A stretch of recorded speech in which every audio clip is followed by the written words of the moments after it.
నాకు ఇప్పుడే ఆలు తురుముతుంటే ఒక థాట్ వచ్చింది.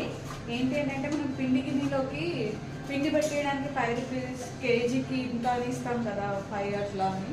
సో అట్లనే చిప్స్ షాప్లో కూడా ఒక ½ కేజీ ఆలు తీసుకొని వెళ్ళి తురిమిమంటే తురిమిస్తారేమో ఆలు ఫ్రై చేసుకోవడానికి.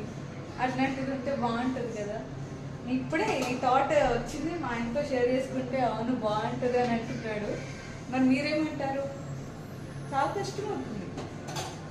బాయ్. హాయ్. నాకు ఇప్పుడే ఆలు తురుముతుంటే ఒక థాట్ వచ్చింది. ఏంటి అంటే మనం పిండి గిన్నెలోకి పిండి పెట్టేయడానికి 5 రూపీస్ కేజీకి ఇంత అని ఇస్తాం కదా, 5 అట్లా అని. సో అట్లనే చిప్స్ షాప్లో కూడా ఒక ½ కేజీ ఆలు తీసుకొని వెళ్ళి తురిమిమంటే తురిమిస్తారేమో ఆలు ఫ్రై చేసుకోవడానికి.